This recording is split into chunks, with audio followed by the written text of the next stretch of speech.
Agnaktor, sadness aside, which we'll get to. Hello, my fellow Sunbreakians. Can I say Sunbreakians? Should that be a thing? I'm sorry. This has been an incredibly exciting week for every Monster Hunter fan because god damn, the trailer was incredible. I hope you still enjoyed my, at least, take on it. I have been away and therefore not able to do my usual stuff on my usual setup, but I will always be Monster Hunter there for you. This, I swear it. And, there is a lot to talk about, but even more, there is a lot of new stuff since that new trailer to talk about, which, of course, we will be talking about. But bottom line, I cannot wait to face Malzeno and his army of flying Giggis. And they really are an army of flying Giggis. The close-up we got on them, they're just little flying circle teeth lamprey. And I love it. It's horrifying, of course, but I also deeply love it. In any case, let's actually talk what's new, what little tidbits of gameplay we've got. Well, we have ourselves, of course, some Seregios gameplay itself, which is really, really cool to see. He is looking gorgeous. The rustling of his scales is looking magnificent. He looks larger than I remember. I really think he's a little bit bigger. He has a brand new grab attack where he pins you to the ground and then goes up and just bombards you with scales that pin you even further. It is absolutely brutal, and he is doing his general swoopy, swipey, pinecone Steve death dance, and I, for one, am absolutely enamored. I really need to hunt him, just as I cannot wait to wear his armor. The armor which was in the new trailer, along with a load of armor, actually, and all of it is looking fantastic. Hell, Master Rank Gos Harag? I mean, yes, please. At least I believe that what it is. I think that's what it is. And it's looking like a really cool take on his design. And, of course, we have Master Rank Magma, we have Bob, we have our Lava Almudron, saw a bit of Master Rank Agnaktor, which is, again, looking great, and then Malzeno. Not only is his greatsword absolutely impeccable, the crossed blades, the colors, the form, I need it, and I hope it is good. I hope his weapons have something unique offensively, maybe to do with his new Blood Blight status. And then the armor itself, Vampire Knight is very good. Master Rank Astalos, yes, looking great, and really, perfect. But focusing on actually new stuff revealed, title update! Yes, we have the next one, well, confirmed in the sense that its existence is confirmed and that it is going to drop soon after the launch of the game. They've done this a lot now, and it's somewhat to be expected, but it is nice to actually have that confirmation confirmed. Then let's have a look at some new new gameplay, shall we? First up, we have new Magma Almudron, or Almudron for short, and honestly, I am in two big minds when it comes to him. The first, it's a badass take on Almudron. He looks badass. His fight looks badass. The lava moves are creative and fun. He looks like a really intense, cool fight. He fits the map. He's honestly looking like a perfect monster. Nothing to complain about except for the fact that, yes, he's basically a lava-burrowing Leviathan, which all but eliminates Agnaktor's chances of being in Sunbreak, and given that Aurora is in Sunbreak, it's somewhat really sad to kind of get pseudo-confirmation of that. But hey, it is very much a solid subspecies, and I suppose it of course saves them doing an entirely new monster, while still giving us that feel. Then we get some Aurora Somnacanth, and some Master Rank Izuchi armor, also looking very, very nice, and physically, aesthetically, the hue and vibrance of the skin, this is a good-looking monster. This is a good-looking Somnacanth. The ice attacks, yeah, looking great. This looks to be a Coral Pookie level quality, but for ice and Somnacanth. My only issue, and I mentioned it before, is that there doesn't seem to be sleep, and now we've got this extended gameplay that certainly does seem to be the case.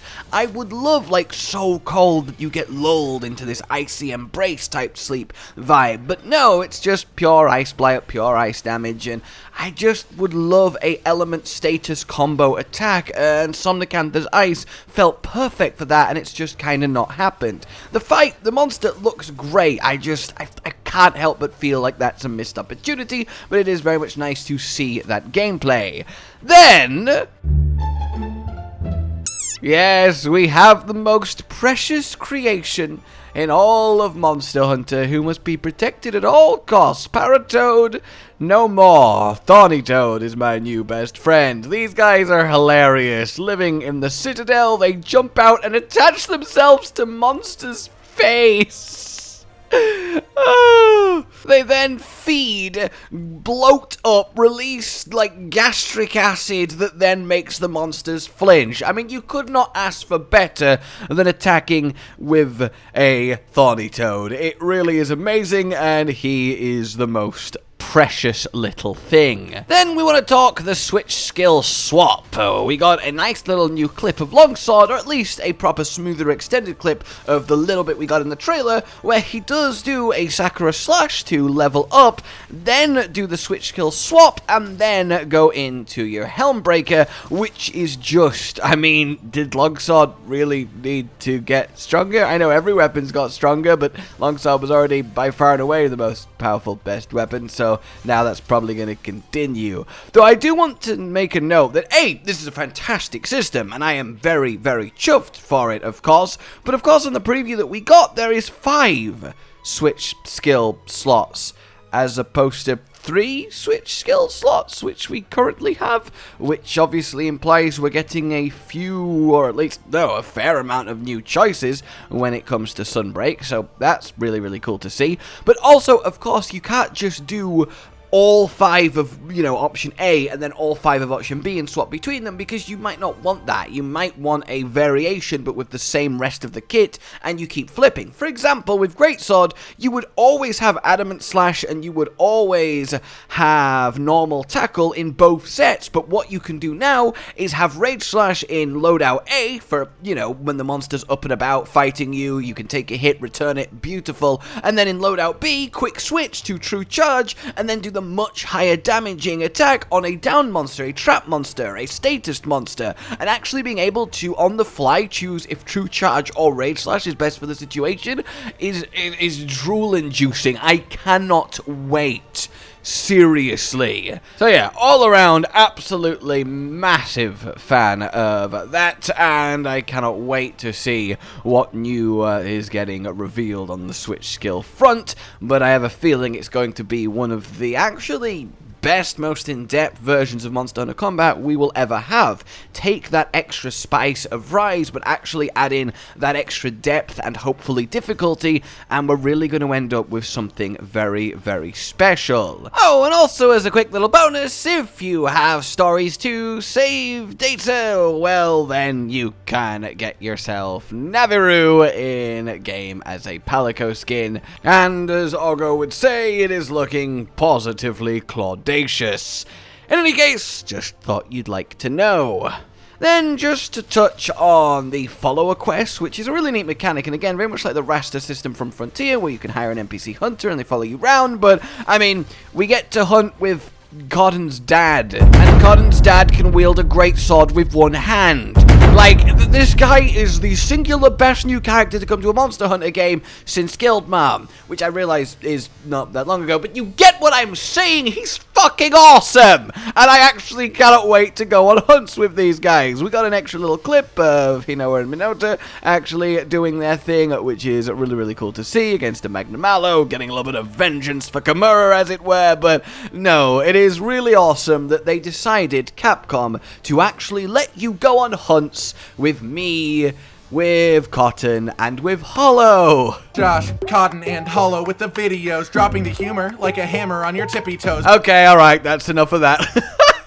In any case, there's also 2 new characters to get their proper formal introduction. The Arena Master Arlo, who is all about training knights to be as skilled as possible. I imagine he will be giving us a lot of new switch skills, much like the Arena Master in Kimura did in the form of Master Atushi. So that's all good there. And then, of course, our merchant, who has impressive knowledge, as Wyverians tend to do. And, well, that's nice to actually get a little look at him. I really do love the colourful cast of Elgato. It seems to very much match the colourful cast of Kimura, and in general, if you combine both games as a complete Monster experience, probably one of the best rosters of characters we've ever had, which is really indicative of just how much better the non-hunting aspects of Monster Hunter games continue to get. I believe that's about it for this little quick roundup. I'm still returning to normal after returning home, so it's not as in-depth as I would like it to be, but it is good to actually be able to talk about it a little bit more, and indeed show you the new stuff revealed about the new stuff since the original new stuff got revealed last Tuesday. In any case, let me know what you guys are most excited about. Let me know how you're feeling. Until we meet again, like you've enjoyed this, subscribe for more, consider supporting the future of this channel on Patreon down below. Goodbye. Josh, Cotton, and Hollow with the videos, dropping the humor like a hammer on your tippy toes, bringing entertainment on a daily arrangement to take our insanity and turn it into entertainment. Yes, I said entertainment twice, to reiterate that it is nice to look into your faces on a mostly daily basis when you let us in your homes to make the whole world a stage. Goodbye.